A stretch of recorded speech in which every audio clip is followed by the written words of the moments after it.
I got a page from a 312 number. I called and they said they were from Harpo. I had never seen Oprah. I had no idea who she really was because I don't watch daytime TV. I've been racing cars since I was 16, like you, racing most of my life.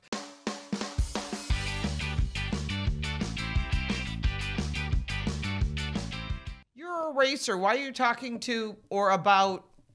Because I'm a human. Oh, for sure, for sure. And it's like, yeah, I've got more than one dimension. Come on. Yeah, no, you're only supposed to be one. That's it. One silo. Yeah. So let's jump in. I mean, for people who don't know who you are, they've definitely seen a viral clip of you, whether it be on, Facebook or Instagram, of kill switches or electric cars or something like that. I guess explain what you do as far as media and for a living. Well, it sort of fell into this, believe it or not. My background was designing braking systems for automotive and industrial applications. So I developed the first drum-to-disc brake conversion kit for collector cars for early Mustangs. And I was in high school. And I thought, oh, this is great. And then a friend of mine who worked at Motor Week said, hey, it'd be cool to have a girl come on and talk about brakes. It'd be kind of different. So Craig Singhouse invited me down. I went down with my dad at the time. I don't know if you remember him. It was a long time ago. And we did a whole segment with Pat Goss, who's no longer with us, and talked about brakes. He goes, this is really great. He goes, you really know what you're talking about because I have an engineering background. But honestly, I was still in high school at the time, just into college. I think I was just into college. I developed the brakes system in high school. I was in college at the time. So I finished my college education, and he says, hey, you should go around the country and do dealer training. And I'm like, I don't even know what that is. But at the time, the pay was $200 a day. And I'm like, that's $1,000 a week. I'm doing that. And my father's like, go do it. So I did. And it was great because he never told me not to do something. He said, try it. If it doesn't work, then so be it, which was great having parents that were supportive versus sometimes you don't have that in your life and you don't have friends that are supportive and they think you're crazy. But like you, supportive parents to say, do it, go for it, see what happens. And it actually opened a lot of doors for me because I got to meet a lot of media people. I got to meet a lot of internal people who were at the time were like nobodies, like starting working at Ford or GM or Honda or whatever. And now they're senior executives. So it's nice to stay in touch with people. And again, it's always about time. But that led me to, I was actually in Chicago doing a training. And someone said, hey, they'd love to have a woman come on and talk about what happened with those Ford Explorers, with those tires blowing off the rim. I don't know if you remember. It was a long time ago. So, Firestone. Right. So the Firestone tires were not matched to the bead on the wheel, and so they were causing blowouts. It was an engineering failure. But that opened up doors. Someone at Harpo or Oprah saw me, and I got a phone call, and I was at the Detroit Auto Show, so like 6 months later, and I'm thinking, this is like 1992. And I thought, we had pagers then. Cell phones were super expensive. And then you would go to the cell phone and use a card, a special card to get a discount. Cell phones were like bricks at the time, and they were like, $1 a minute. So I got a page from a 312 number. I called, and they said they were from Harpo. I had never seen Oprah. I had no idea who she really was because I don't watch daytime TV. I've been racing cars since I was 16, like you, racing most of my life. Cars are my thing, car shows and whatever. I never wore makeup to that point because it was just me. And if you saw if anyone went to high school with me goes, did we go to school with you? Because like nothing's the same but your eyes and your voice. I'm like, exactly, nothing, nothing. No, I was much heavier set. I had reddish curly hair. I've had my nose fixed and blah, blah, blah, blah. There's a list that's quite lengthy that's required to be on television. Sure. And I know that you've been through that, and so is your dad. It's all about, I knew your dad when he used to wear ripped sneakers. We used to laugh at him all the time. Now he's Mr. Put Together, Oh, he'd get hate emails like, that is sacrilege. You're driving this GT40 in ripped sneakers. You should be ashamed of yourself. There's a whole long story. We raced with your father, oh my gosh, for years. And we played a little game with each other one time when we realized we had to stop. I had put my Mustang up on blocks, and we went to go get something to eat. I came back, and the wheels were gone. I'm like, are you kidding? So your dad had put him in his trailer. I don't know if he's ever told you this story. So I'm like, oh. So then I was pissed. I was flipping out thinking someone took my wheels and tires and like, how am I going to race? Da, da, da. So then he admitted that it was him. So I played a little game on him, and we put a little rag underneath his hood with a smoke bomb. And he thought the car was on fire. We thought that went a little bit too far. But then he came back at us and did something else to us. So my final draw where we agreed to stop the line was I put a little sugar packet on the ground. I didn't put sugar in his gas tank, but I had a bunch of packets ripped open with sugar on the ground. He's like, "Did you really put sugar in my gas tank?" And I said, "No, I wouldn't do that." But he was pissed. So I'm like, okay, you know what? This is an arms race because we'll keep torturing each other. That's the time when your father was known as the Cookie Monster, by the way. Mm-hmm. We'd put a bag of Oreos out and they'd be gone. So I don't think he eats like that at all anymore. He's Mr. Lean. But no, he's clean living. We still, every new race car he builds, Ryan and I will print out a little Cookie Monster sticker and put it in his car somewhere. I'm glad to see that you guys are continuing that. Yeah. That's well, I guess hysterical. we got to tell the story for people who don't know. I guess there was a mandatory pit stop race, and it was like a 5-minute pit stop, and he got out of the car, and someone had cookies, so he was eating them, thinking he had all the time in the world. And got back in the car at like 5 minutes and 20 seconds and ended up losing the race because he was eating cookies in the pits, which is just insane to me. Well, your father, like us, you know, we didn't know any better. It was a different era. I was heavier then, too. I mean, I'm not anymore. I eat pretty clean and all that stuff. But we've all had different things in our reasons in our life to do that. But it's different when you're older than when you're younger. But anyways, all that racing and everything came together, and I became Oprah's automotive expert. And that opened up like a ton of doors. No, I did not get the Rachel Ray car show, nor did I get the Dr. Phil show or all the rest of these people that have shows because she liked cars and she actually owned a Porsche and an Escalade, but she wasn't a car person whatsoever. You know, she really didn't care. It was more like the cool transportation. So that was kind of frustrating to me because I'm a car person, but once I was on her show the first time, which is a whole other story, I did a segment for VinWiki explaining the situation because it was like I could probably get to the White House with less stress. But apparently she has death threats. I don't know why. She's a TV host. But anyway, it was interesting because I got an agent after that and he's like, "Hey, listen, you got to change your look." And I'm like, "What?" So here I am with curly hair. Your father knew me back then. And he says, "Go to Toronto." He said, because New York was just too far because I live in Buffalo. He says, 2 hours away, find somebody who can change your look and learn to wear makeup. And I'm like, what? Like, I don't even own makeup. So what I used to do for TV, it's hysterical. I would go to the mall where they do free makeup, go home, sleep with a neck pillow, sitting up. So the next morning I could just play with my hair and go out and do like local TV stuff because I didn't know how to do it because I'll change your carburetor. Not a problem. You want to design brake systems? No problem. But if you want me to put on makeup, I was totally lost. So I had to learn how to do all that and keep up with what's current. But I went in there with curly hair on the reddish side and left with straight, short, dark hair because curls don't do well on television. So much like my current cut, but shorter. And my husband's like, whoa. He goes, "This is like going to be married to another woman." This is like, he dropped me off. I look like one thing and I come back out looking like something else. But then I found somebody down here in Buffalo to help me. But again, you don't know until someone shows you, much like anything in life. And that opened a lot of doors. So right at that point, the only national news was CNN.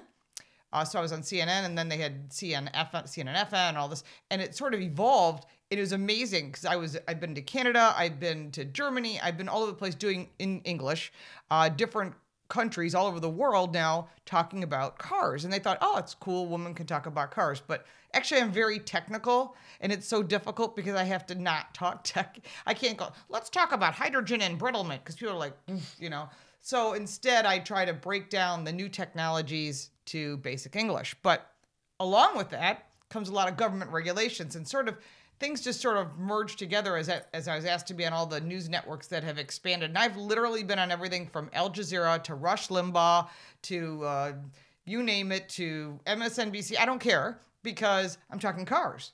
I'm not talking politics. I'm just educating and empowering people. And it opened up so many doors. And I've worked for the DIY network, and I've worked for CNBC, and I've worked for other networks. But I find out what happens is when you do that, and I'm sure you find the same thing, is you're now pigeonholed in a silo. If I worked for CNN and you don't watch CNN, you have no idea who I am. But if I don't have a specific brand, yes, it costs me financially, but the exposure is huge. So I'm about 14 million globally right now. So, and the reason is this morning I was on the Weather Channel, but I was also on Fox Weather, and they both know, and they don't care because their employees are constantly going back and forth. Someone would call me from CNN tomorrow. They could be at Fox News. I don't care, and the lady who I was working with at Oprah, who was the producer, went to MSNBC. She did a whole bunch of shows, and now she's in a different industry, but it's all the people you meet. It's all networking. It's like anything. So it turned into a whole business, and instead of working for my dad, I started working with Classic Tube, my husband's company, and that got to the point when the kids were in middle school that I said, I'm going to work from home, and that, again, you never know how you end up where you are, no matter what you're doing. I find myself doing television all the time. So I had 11 radio hits already so far today and 3 TV, and the day's not over with yet. It runs right up to about 8 o'clock at night for LA. So it's okay. Wow. It's all good. I don't mind. Wow. So then you started, I guess, I can see where your thought process went. You went, okay, I've got all these clips. I may as well start doing stuff on YouTube to stay in front of everyone. Mm-hmm. And, if someone comes across you, even if it's from one of the news networks that you haven't been on yet. So now you're doing, what, 2-3 videos a week? It's a serious 5. amount of work. Holy cow. Yeah, it got out of control on me. And at one point I was doing 7 to build to 100,000 to get that award over there. But it's interesting because I wasn't really building it. I was kind of sort of building it because I had friends like I know Doug DeMuro, who's the leader in car review channels. And he's a really interesting guy, and he's done very well for himself. And if you meet him, he's different. But if you respect that, he's really cool. And I'm really happy for his success in cars and bids and all that. But it opens up doors to you that's different. So I get invited to a lot of things. I'm part of the North American Car and Truck of the Year jury. I was past board member, then president for 2 years. I'm also on the World Car of the Year jury, which opens up opportunities to go around the world. So I've been to Spain twice last year, Vietnam, Paris, Germany. So it could be Italy. So I mean, I've been all over the world, Iceland, you name it. So there's still a few countries I'd like to hit that I haven't before I decide I'm done with the crazy travel. But I'm at a little over 2 million miles of Delta miles. So I guess I've been, and it starts again next week. So I've got Tucson for Lexus. Then I go to Honda for Prelude. Then I go to Genesis in Arizona. Then I'm going to Cars on 5th in Naples, Florida. Then I'm going right from there to the Chicago Auto Show. So I'm never home, which is why I've been married 35 years. So it works. That's good. Right. Absolutely. The kids are adults. I don't have to adult them anymore, Yeah, 100%. Like you. Actually, you know my kids really well because you all grew up together, so it's really cool. Yeah, absolutely. I want to jump right into, I've been watching a bunch of your YouTube videos. Some of the stuff that, like I was saying, is getting a whole ton of traction, and frankly, I don't think many people know about.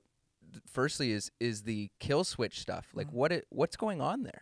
So what happens in North America, what happens in the US happens in Canada, will happen in Mexico as well. And that's why Canadians and Americans need to know about this, because if it starts here, it could become global quite quickly. So the US had passed an infrastructure act in a mad rush of 1,100 pages.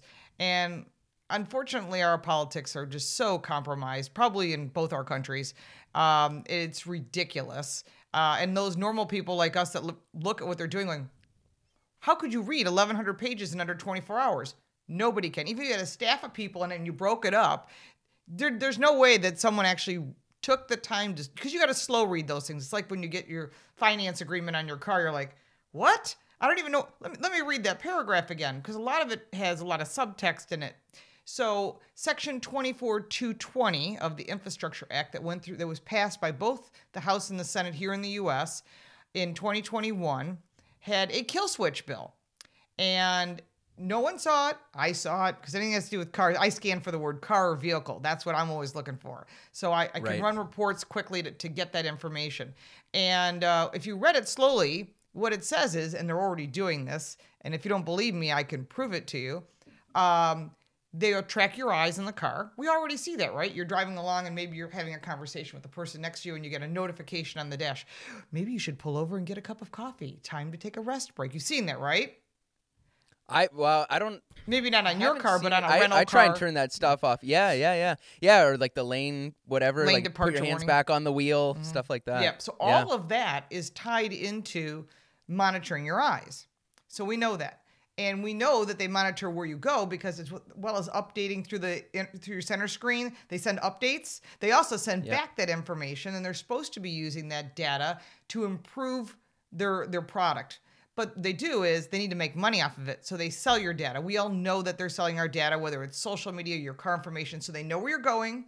They know what you're seeing. So what are they missing? They need to listen in your car.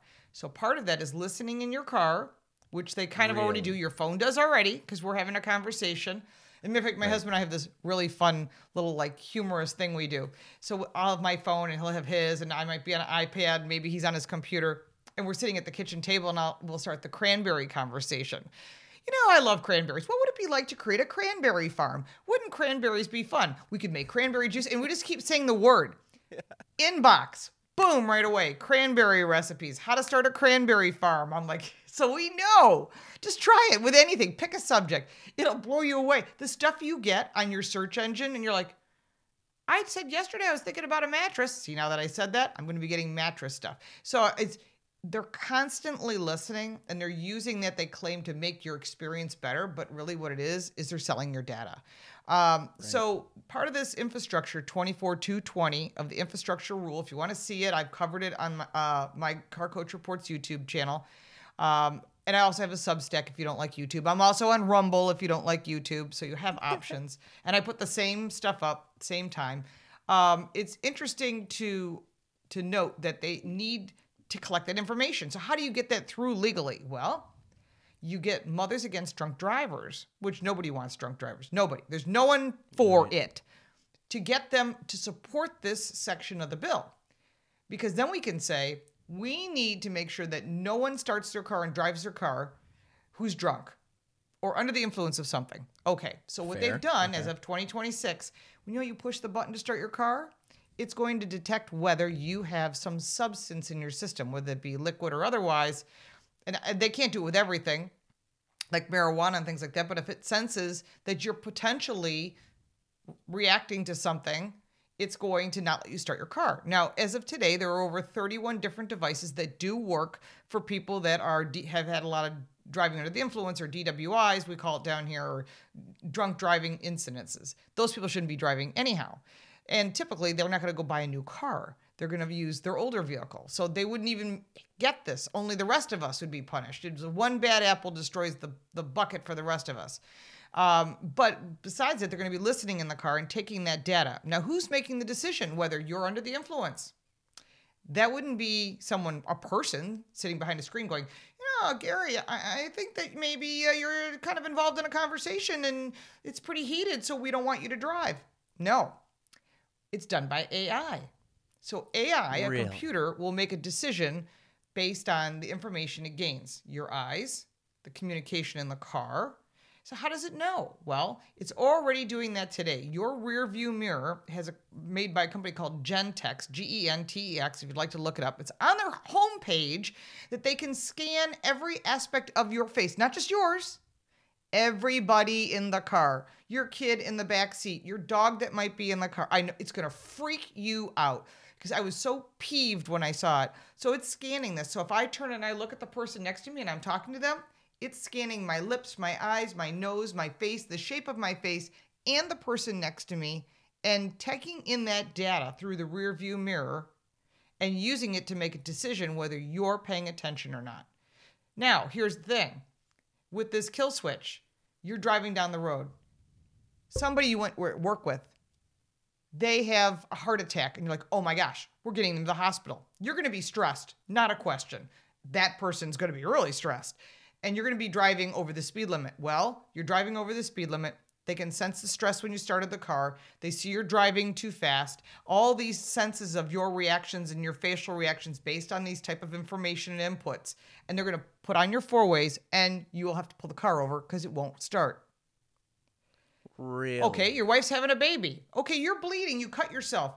Think of a million scenarios. There's a million scenarios. Your dad had a heart attack. Holy crap, I got to get over there. I need to be at the hospital or at their house or whatever it is. my house is on fire. Pick a million different things. There's a ton of them. And your car is going to sense and make a decision based on a computer, not based on a person. So how do you get out of that? That's the next thing. So it's a mistake. Oops, the computer was wrong. You were just having a conversation through your earpiece with a worker, someone you co-work with who's being a jerk, whatever, right? Or you're being smart aleck. You can't get out of kill switch jail. So how do you do that? That's not been planned. So you're sitting on the side of the road. You have to wait for a tow truck or someone to come get you because the car's not going to sense, oh, you're no longer stressed. You're no longer drunk because they put it through the guise of drinking while driving.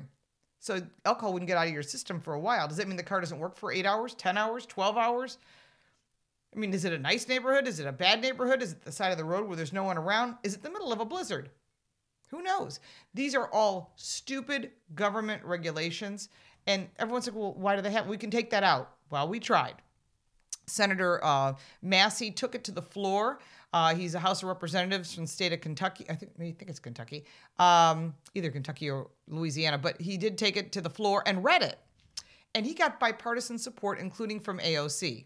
Now, if you don't know who she is, she's crazy. But the fact that she agreed to have it stripped out of the bill says something. Maybe she doesn't want to be listened to in her car. What are they doing with it? Who's getting that data, right? So I found that interesting. And it did not pass because 19 Republicans said we want to have it in because of drunk driving regulations. So they got conned. So it's in there, and we can try to take it out. It's going to take another approach, another effort. But they put it out for comment for consumers. So on the beginning of the description and pinned at the top of the comments, I've given you a link to go to the Federal Registry. I don't care what country you're in.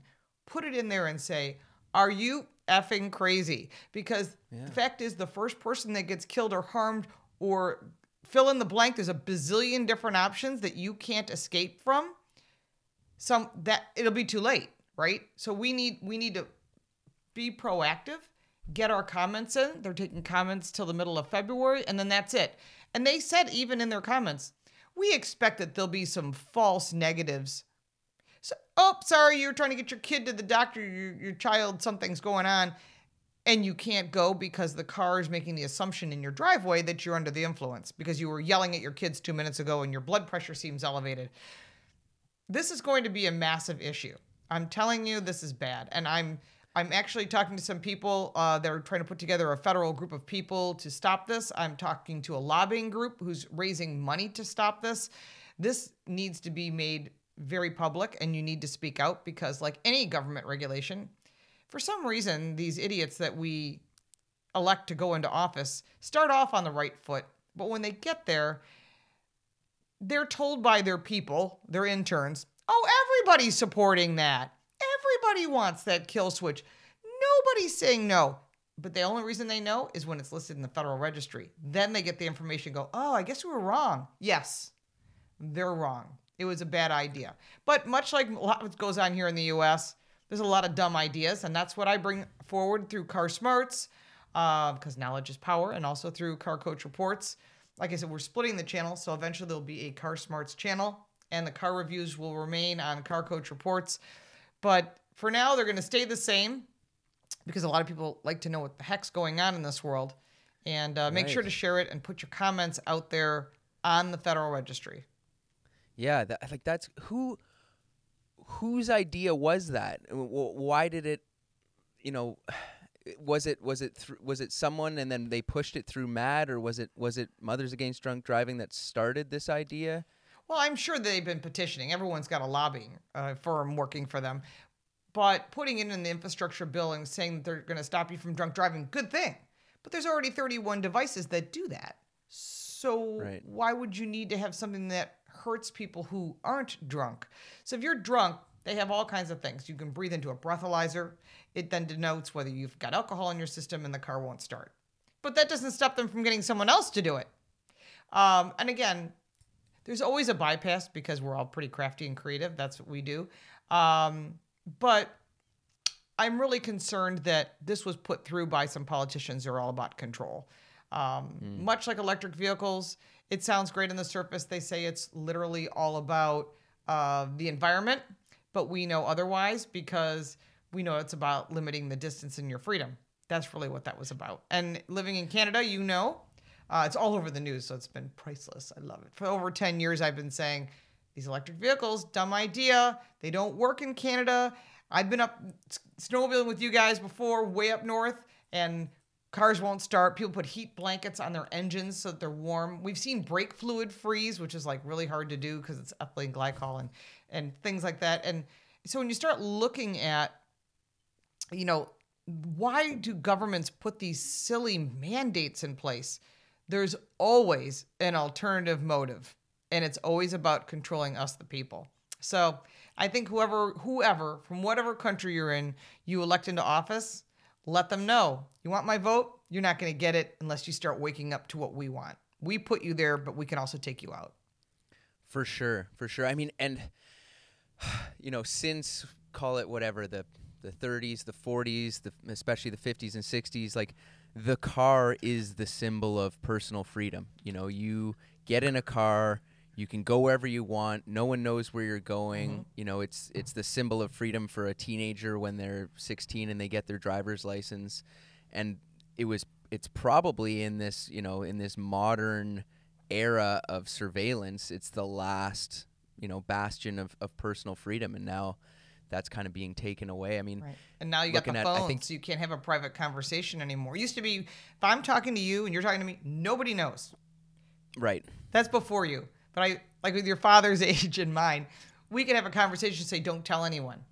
It wasn't going on, TikTok. No one was going to post it on Snapchat. That was it. If someone found out, one of us leaked it. That was it. It was pretty easy.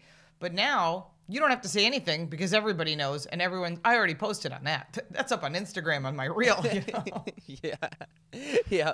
So you're talking about Canada. I think you posted this morning, and I've seen it all over the news. All these parking lots and charging stations where Teslas are just parked. I mean, this morning it's minus 18 out, which is like 2 or 3 degrees for you guys. Yeah. Like, it's freezing. Yeah. And so, what is the limiting factor for those cars? Do they just not? They just won't start in, severely cold weather? They won't charge. Okay. So the cars are kind of cool if you live in like that middle of North America. But if you live on the upper half of the U.S. or into Canada, you get super cold temperatures. And I've been up to Quebec where it's so cold that, things are frozen solid. I was up there for a Michelin tire test, and they were doing it to show that their ice tire was the best ice tire. Well, that's a place to do that. But electric vehicles, they lose about 40% of their battery life in cold weather to begin with, no matter what it is. So when you're driving a combustion engine or a diesel-powered vehicle, once it's running, it doesn't take much to make it run, but you can always jump a dead battery. You can't jump an electric car battery. So you plug it in at the charging station, so maybe it takes 20 minutes typically for a fast charge on a level 3 on a Tesla.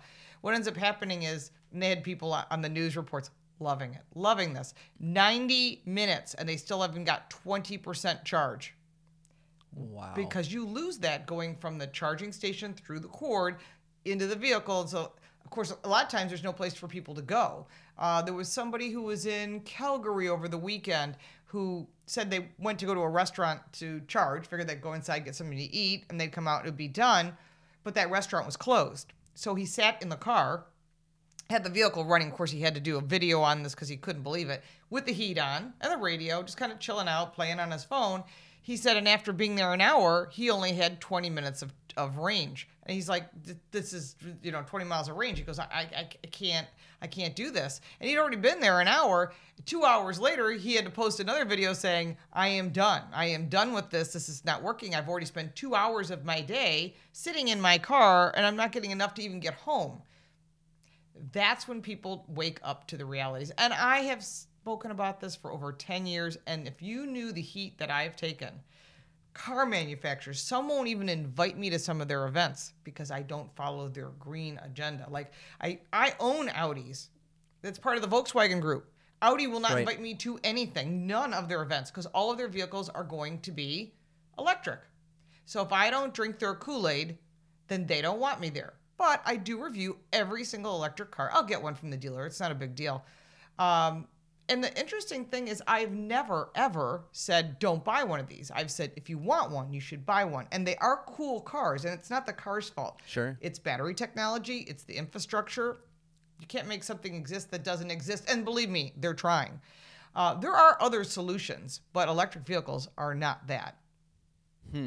Yeah, I mean, like electric vehicles have been around for, since the beginning of vehicles almost, and there's always been a market, based on the demand in the market. But why are we seeing this new push from the top down for electric vehicles? And within the last, call it 5 years, it's I don't know if it's mandated from different governments, but every manufacturer seems to be spending billions of dollars to now go full EV. Well, they don't have a choice.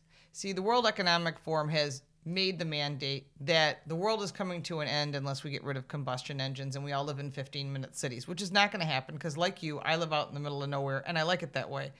But so what they've got is the government's on board, your government, my government, to agree that we need to do this for the good of the environment. So if a car manufacturer, any of them, says, we're not going to do this, there's just no way we're going to do this, then they get fined by the EPA. That's our Environmental Protection Agency. And I don't mean fined a lot. I'm talking billions of dollars. So they're producing cars as great as they can, and they're good cars, but they're taking millions of dollars in losses in it because they just can't, they're not selling enough of them. And even if they were selling enough of them, the cost of building these vehicles to make them a reasonable price for consumers, there's no profit margin left. So they're taking millions of dollars of losses. So here are their choices: billions of dollars in fines or millions of dollars in losses. So they're going to go with the less of the two so they don't put their company out of business. They got everybody drinking the Kool-Aid. Everybody's on the same page. I just talked with, who was at the Consumer Electronics Show? It was Honda said, oh, we're 100% in. Oh, it was Toyota. It was Toyota or Honda. It was one of the Japanese brands.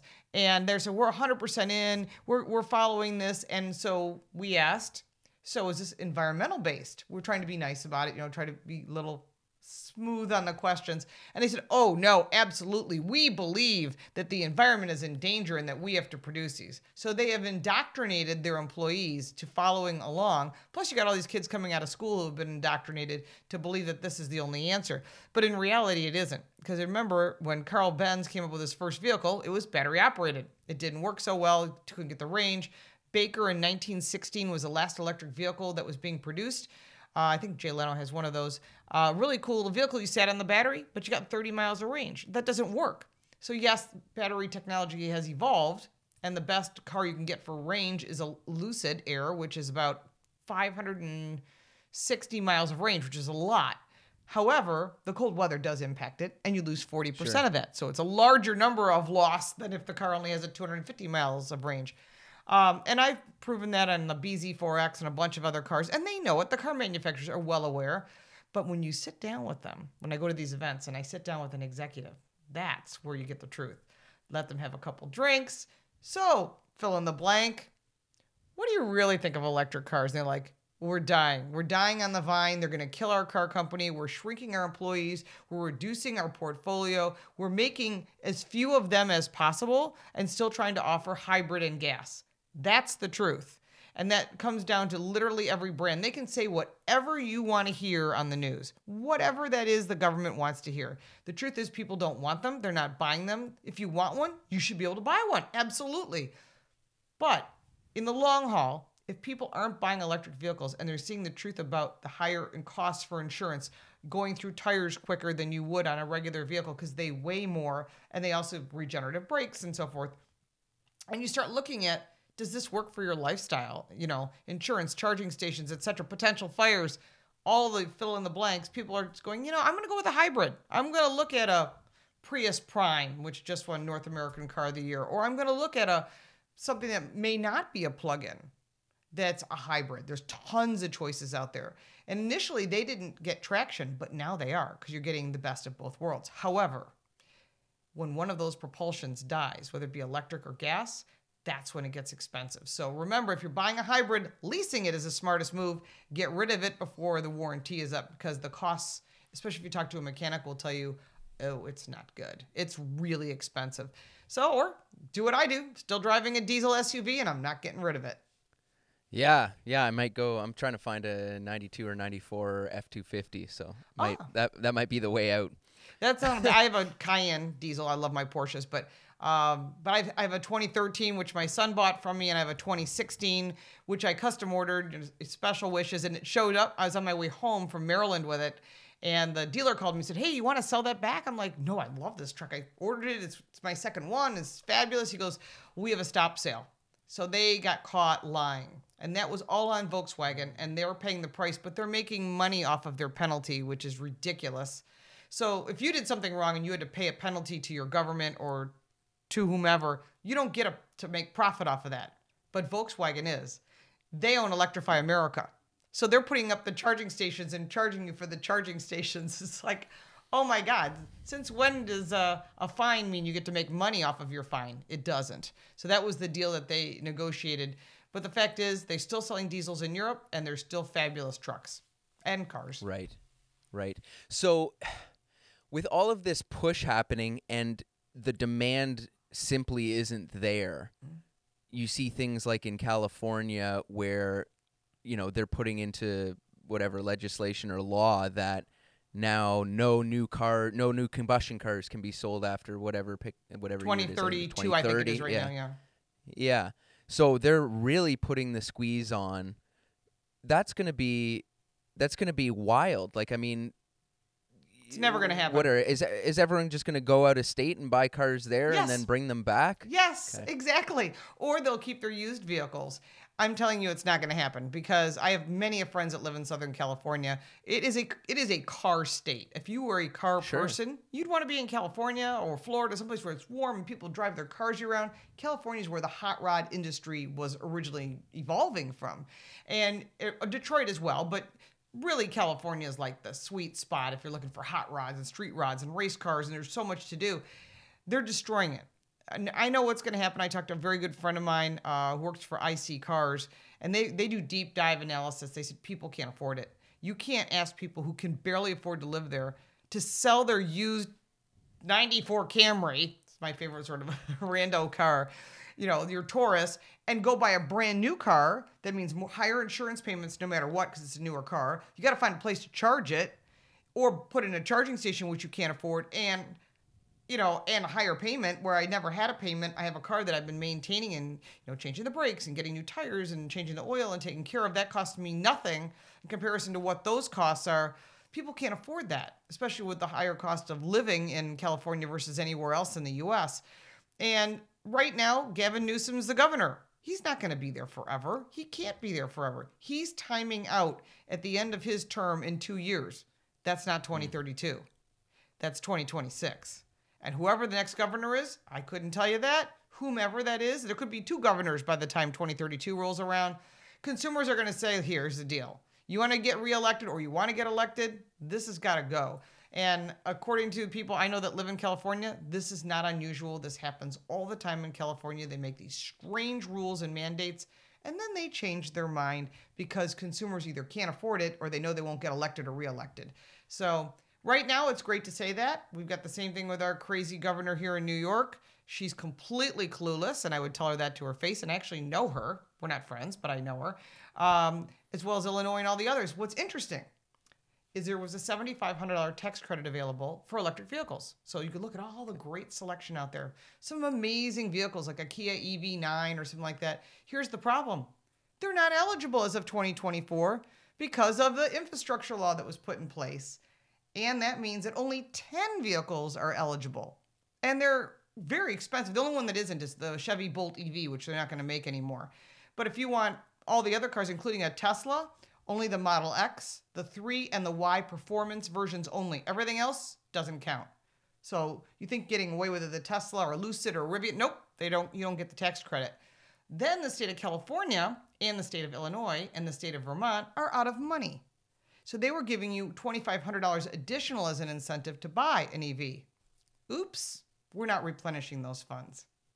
So at the end of the last year would have been the ultimate time to purchase an electric vehicle of your choice. Some brands like Kia and Hyundai, I think General Motors and Ford are offering you that $7,500 tax credit automatically. But there's always a caveat. what the big print gives, the small print always takes away. They raise their prices by $10,000. So really, it's just costing you $2,500 more. This is ridiculous. I'm telling you, you always got to read. This is why I do the work for you, so that when you go to Car Smarts or Car Coach Reports, you're like, I get it. And I post regularly on X. I'm on everything. Literally, you name them. I'm still on Tumblr. I still post on Tumblr because if I get 5 more people seeing it, I've educated 5 more people. So I'm not on what's the other one that used to be around? One of the first ones. Forgot the name. I'm not on that anymore. But what was it called? You're not MySpace. on MySpace anymore. MySpace. But no, I'm on Instagram and Twitter and all the rest of those. So that's not a problem. Right. Have you looked at, the overarching claim is that EVs are green, or we're going to net zero, and they're going to be exponentially more, or they're net zero. And have you looked into that claim at all? Absolutely. Are they any better? How much better? Are they worse? Yes, they're worse. Believe it or not, they're worse. So we call in our industry cradle to grave. So that means where all the materials come from for the whole vehicle, whether it be plastics or the battery or the engine and the components, the fluids, all the way to are they recyclable, how much of it is. So if you're looking at a combustion car, you're looking at, of course, the oils and the fluids, and you can use a lot of manufacturers using full synthetic, which is all chemicals, no fossil fuels. However, both electric and hybrid and every vehicle that's out there has those cool lines and these really cool headlights. All of that plastics are derivatives of fossil fuels. We will never get rid of your phone. Even the glass that I'm drinking out of is processed with fossil fuels. Everything, the clothes you're wearing, because I did a project for the fossil fuel industry, they freaked me out. I go, well, I have a cotton shirt on. It's got fossil fuels. I'm like, all right, I'm drinking out of a glass bottle. Fossil fuels. All right, I'm using stainless processed with fossil fuels. I'm like, there's nothing, whether it be tires, everything. So when you start your medications, you start trying to come up with ideas of things that it isn't in. You start trying, everything has it. And that was done from way back when, talking about Rockefeller days. These people were super smart. They knew how to make money, and they literally have it in every aspect of your life, including how they process your medications. So that's interesting. So now, okay, so what about a battery? We're getting all these, they call them rare earth minerals. Some of them are rare, but most of them, there's a lot of them, but we don't mine them, especially here in North America, because they're so hazardous to the environment and the people that would potentially mine them, even in full Tyvek suits and all that. So cobalt is the worst of them. And where is it being mined? It's being mined in South Africa and sadly, and all over Africa. They use children and women, no barefoot, no protection whatsoever. And the BBC did a huge expose, and they've done it multiple times, as well as other people have actually gone there to these mines. I wouldn't even want to go to those mines personally, because you're breathing in all that cobalt dust, and you get something called cobalt lung. Most of these people don't live to be beyond 35. It's really sad. It's really horrifying. But that's what they do to stay alive, because they're basically slaves mining this stuff, taking these stones. The problem is there's only a limited amount of this cobalt. You've got cadmium, mercury, which is super dangerous, lithium, neodymium, which is the magnetic part of it. Again, very dangerous to a lot of people. But we don't mine none of those here in North America. Now, they have tried to do a lithium mine, I believe, in Canada and also in Nevada, but they never seem to clear the government regulations because of the environmental impact. But it's okay to do it in other countries. Here's the kicker. Who owns all these mines all around the world? About 98% of them. And they're in South Africa. My guess is China. You got it. You get the prize of the day. So who owns the electric vehicle industry? China. China, yeah. So what happened was, and I've covered all this in my reports, and I try to break it down to little nuggets, because after about 5 minutes, people's eyes glaze over. So I try to give you like 4 or 5 minutes. I don't do long-term deep dives, because most people just don't have the patience for that. We all live in a very Instagram world of 160 characters on Twitter. It's like, can you just get it to me in a nugget? Yeah. So China wanted to take over the auto industry. They knew they couldn't beat the Germans, who do build some of the best cars in the world. They knew they couldn't beat the Koreans or the Japanese, who have really perfected it. So what can they do? So they decided to come up with a different propulsion. So the first thing they did is they bought all the mines. so that no one else could get to them. Then they said, the environment is bad. Okay, Xi also works with the World Economic Forum. Here we are again.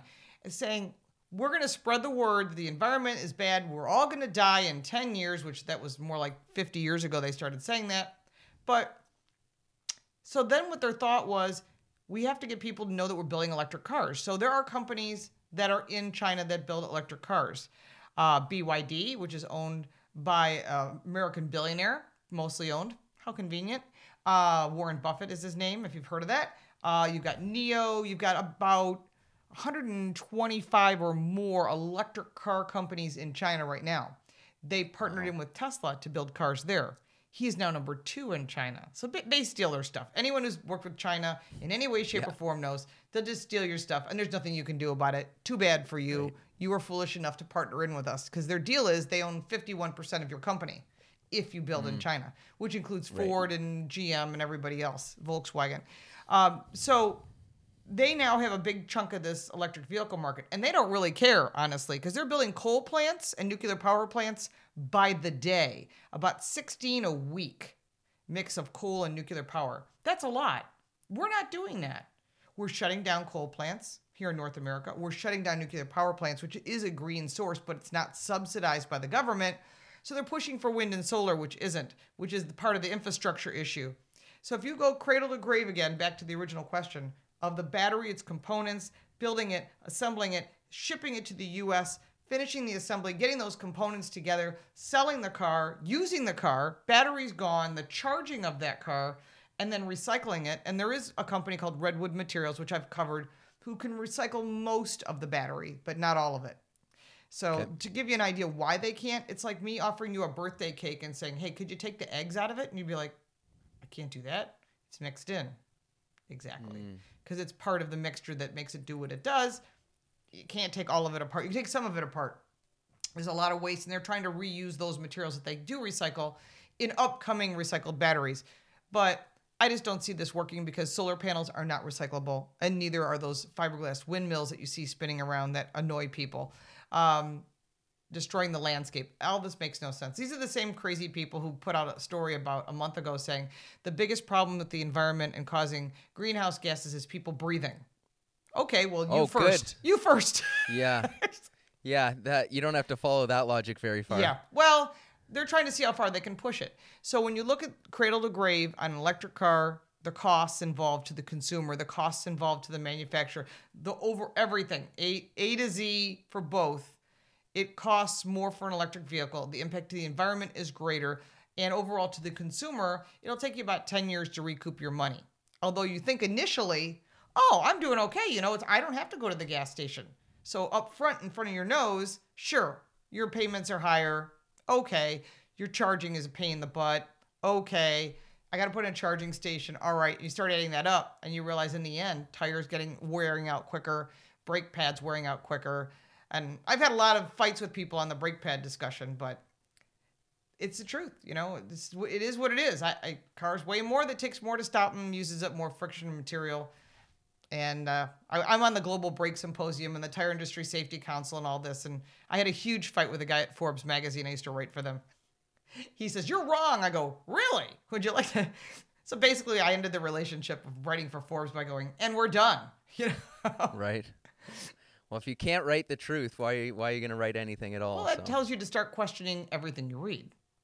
Everything. Right. You question me. Question me. If you don't like what I'm saying, you think I'm wrong, do your own research. And if I'm wrong, put it in the comments. I will read it. I'll reply. But if I'm right, go ahead and share that with somebody else. You don't have to tell me. I don't need to be told I'm right or wrong. You share it with others and let them know, because that's the only way we're going to beat this fight. Right. So what is happening with China? I've seen some stuff where they're trying to get into the American market as far as their like the vehicles, the EV vehicles that they manufacture themselves. What's going on there? Well, when it comes to China, they don't build here in the U.S. They do own some plants. They do some buses and things here, and they supply components. For some reason, they've never been able to build here in the U.S., partly because of the cost of labor. Imagine their labor is super cheap. So why would they want to build in the U.S., build a plant, pay all the fines and fees, play all the political games? Instead, they build in other countries and import, but it's expensive to bring things in. And there's an import tariff that President Trump put in place. So they found a way to beat the system, which is what the Chinese are really good at. They're buying property in Mexico because of the USMCA, which is United States, Mexico, and Canada working together cross-border. And that happens a lot. Like I own a Last Call Hellcat, the Demon 170. That was built in Brampton, Ontario. So some of the components were here. Some of them went across the border, then back across the border. It could happen a couple times. When the car was done, it was shipped to Detroit, across the border to me. So that's not unusual, both the Mexican and the Canadian border, because the plants it's cheaper in some cases. You have unions in Canada. We have unions in the U.S. There aren't unions in Mexico. So they're building in Mexico, discounted rate, and they're going to ship them across the border and come in with super low dollar cars. Now, you may go, this is great. I'm going to buy a Chinese car. It's going to cost me 25 grand. Maybe I don't get the tax credit because it won't be eligible. But who cares? It's built in Mexico, and they're going to come and take over the market. I think when that happened with Japan coming in, you know, with the Hondas and the Toyotas and the time Datsun, which is now Nissan, it was different. I think the American car companies, which we only have two now because Chrysler is Stellantis, which is owned by a French car company called PSA. And they were owned by an Italian car company that you bailed out in North America with your tax dollars. Another genius move by our federal government. But you start looking at that, they got arrogant. And when the Japanese came in, it made them offer more, offer better, offer lighter, offer smarter. And so the domestics have been challenging the Japanese who really are building here in the U.S., offering jobs in the U.S., and have done a great job. The Koreans came in and said, what are the Japanese doing wrong? Well, they offer great cars. The domestics offer good cars. We need something more. So the Koreans came in with a 10-year, 100,000-mile warranty. And they come in low price. And they initially their cars were they were okay. Much like how VinFast, which is Vietnamese car companies, come into the U.S. So it's not great, not ready for prime time. But over the years, you're looking at Kia and Hyundai and Genesis, their luxury line is top of the line, premium cars with long warranties. And their dealer network is across the country. They're building product in the South where there's no unions. They're very smart. But if you bring the Chinese in here and they're not building here in the U.S., they're going to cut everybody. To give you an idea of the impact, about 60% of the U.S. economy is impacted in some way, shape, or form by the auto industry. So people don't think about that. So what does that mean? Well, it's not just tires and NVIDIA with their screens and, you know, maybe an assembly company or a metal company, which is now owned by the Japanese. You start looking at the big picture of it all. Marketing companies, all the sub-companies that support what it takes, including little towns and cities, dealers, the dry cleaner across the street from the dealer, the little diner next door. All this is being impacted. You don't want to lose your dealer networks because it affects local communities. But then it also affects the economy as a whole because little towns that get destroyed and become ghost towns, which happened at West Point, Georgia. Kia came in, and now they own West Point, Georgia. The Kia plant is there. They revived a city that was completely dead.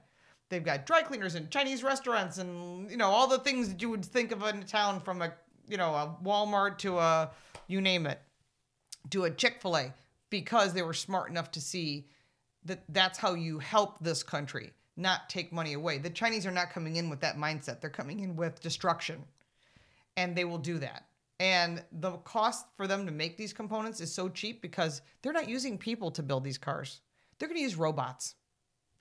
So they don't have a people problem. There'll be a couple people wandering around the plant, probably Chinese, nationals that are shipped there to make it operate. And if there's a problem, fix it. But other than that, start producing cars. Quality's not as great, but some people don't care. Right. I mean, I guess I'm fairly on the side of I'm 100% on the side of the free market. I'm fairly on board with free trade. We get things like our cell phones and all sorts of other stuff from China. What is the downside for the consumer other than the broader economy, or is there one? Parts, service. Okay. Not helping the economy. You're only helping yourself. But some people are like that, and I'm sure they're going to sell them once they get here, much like VinFast with their cars. They're not the greatest right now. They'll get better. They'll figure it out. But they're opening up a plant in Raleigh, Durham, North Carolina. So I think it's interesting to watch this industry as it grows and changes. There's a lot of things that people don't see or think about that that impact more than just you and your pocketbook. And although it always sounds great on the surface, and that's how this started, right? I can go to Kmart, which isn't in business anymore. Yep. And I can buy fill in the blank, makeup, whatever, less expensive than I can at the mall. So people started going to big box stores. But when COVID hit, it was interesting because the big box stores were open, but the little mom and pop shops weren't. And so the government's sort of picking winners and losers, and we don't want that. So like you said, the free trade sounds great for things to make production, but it also has its negatives, and part of that is once you allow them to infiltrate our country, which they've done with a ton of crappy foods, and they own a lot of our food companies, even the organic food companies that you think are, this is a really clean brand. They're owned by bigger companies like Hormel, who are owned by the Chinese. I mean, so I just found some of that last night. It was just flipping me out. So do your homework whenever you do these things. I think just anything in life these days, because people aren't always looking out for your best interest. It's up to you to do that. And I just give you tools to think about when it comes to whether it's buying a car, selling, leasing, or you just want to know about something new that's coming out. So that's kind of how all this started. And it evolved heavily about 2019, and then through COVID, I just kind of amped it up to a whole new level. But so I got my own studio now, so it keeps me, gives me the ability to shoot literally anything here, from a teleprompter to a news report. Oh, that's great. I need a teleprompter. Oh, I'll have to talk about that. I'll show you. It's really great. Because if you can read and you make the font big enough, it doesn't even look like you're reading. Perfect. Jumping over to Germany, they're, for maybe discount the last couple years because you don't see much on the news anymore, but for the the previous 10 years, they were held up as the shining example. Look how progressive Germany is. Look what they're doing with solar. Look, they're shutting down all their coal plants. Well, they didn't shut them all down, but they'd freeze. Now, and now I understand, and you can fill me in on this, they're backing up on the EV stuff a little bit. No, they backed off. So they were like early in on it. Part of that was because of the Dieselgate, right? They lied, they overpromised, underdelivered, said, we can make diesel products that don't have urea, which is AdBlue in the exhaust. So they made the promise, but they weren't able to deliver. So they kind of put themselves in an ugly situation. So when they got caught eventually by sheer accident, they had to bail and do it, whatever the World Economic Forum and all the federal governments pushed on them, which was electric cars. So that was an example that they opened up to themselves. So you're right, though, in the past, Germany was the bar. Every single brand would say, we're this or this compared to an Audi A4, an Audi Q5, an Audi Q7, because they really did set the bar. I'm not saying their quality is no longer there, but they're no longer the bar any longer, which I find very interesting. The bar is now the Japanese brands, Toyota and Honda. Nissan makes good product. They've got a lot of issues, especially through all that Carlos Ghosn nightmare that they created themselves, and they're going to spend decades recovering from it. But in the meantime, Toyota and Honda really have set the bar. The quality is there, the price is there, the reliability is there, the low insurance costs, people like that. But Germany was all in on this EVs, and their professor Dudenhofer, which was the guy, he was the guy. When he said electric cars are the answer, everybody jumped on board. He has recently said, as of December 13th, I was wrong. I give the guy a ton of credit for saying he was wrong, because most people won't admit when they make a mistake. So Sure. It's good I admit when I make mistakes. I have in my past, I think everybody has. But when you admit that you make a mistake, and saying that it's not right for Germany, it's the reality of the fact that it's costing them a lot, because over 60% of their population works in the auto industry. So what are you doing? You need 40% less workers. You're going to have a lot of people sitting at home. That means a lot of crime, or people doing things that you would hope they wouldn't be doing. Maybe they'll come up with new industry, but in the meantime, they haven't. And they've got a big problem with unemployment. They've got a big problem with their economy. They got a big problem with a lot of people that are from other countries. They've got a lot of big problems. And because of all of that, and you look at Germany as a whole, and they're no longer standing behind electric vehicles, and they stopped their electric vehicle mandate, that's interesting, because France isn't far behind. They dropped anything that comes out of China, no more tax credit. New Zealand, that happened just as I had posted that video. It's on all the information that is on my Car Coach Reports channel. New Zealand, no more electric car subsidies. The UK, same thing. They're not building electric cars there. So I find that very interesting. So as you're watching this all unfold, we may be looking at this 5, maybe less years from now going, maybe I was right. I won't say I told you so. I just want to inform and educate you. Right. So they're backing off. I mean, you'd have to think that at a certain point the U.S. will back off, unless they, I don't know what, want to bail out the domestic manufacturers again in the near future. Well, there's only 2 of those. Yeah. I don't think that's going to happen. As long as Biden's in the White House, he's going to push for the Green New Deal. Electric planes, you can ride on those. I'm not. When all of his his cars and his fleet all run on electric, you let me know, because that ain't ever going to happen. It's always an us and them. They're out in their private planes flying all over, wherever the world, Davos, you name it. But you and I, you have to stay home. Your footprint is too large. For me, I get to eat the Wagyu beef, the Kobe steaks. You can have bugs. You see this in everything. It's a split. And if they want us to have nothing, you can take that any way you want. I'm not wearing a tinfoil hat. It's not a tinfoil hat if it's real. So keep that in mind. So I've been proven real a lot. I'm not going down all these conspiracy funnels, but I will tell you that it's so obvious that when they say it, people can't believe it. Like, you really just said that? That Canada's going to go all electric? I'm like, have you been to Canada? How is that going to work in the Northern Territories? How is that going to work in Northern Quebec? Montreal? Yeah. Good luck. Because you're not going anywhere. Maybe that's the goal, right? Just maybe. If you can't get a charge in your electric car, you can't afford an electric car because the cost of everything is more expensive, and that's all you can buy, how is that helping people? It isn't. It's helping somebody, but it's not helping you. No, for sure. Everyone gets sacrificed on the altar of, green energy or whatever it is. Well, I think people are waking up to that. The average person who doesn't have time to do deep dives into anything are starting to wake up and go, yeah, this is not what they said. This is not going to work. For sure. Before I let you go, I always ask my guests a piece of advice they'd have for, a younger person, or it doesn't have to be a younger person, but so for you, fairly specifically, I guess, is what advice do you have for women who want to get into, or who have a passion and want to make a living following their passion? Oh, that I would be thrilled to offer some advice on that. Sometimes you fall into things and you go, wow, I'm really good at whatever that might be. It doesn't have to be cars. It can be literally anything. Do your research. Do your homework. Can you make a living on it? Can you slowly do it like they call a gig worker? Do a little bit of it. See if you can make some money. Do a little bit more. Educate yourself. I'm actually helping 4 or 5 people right now.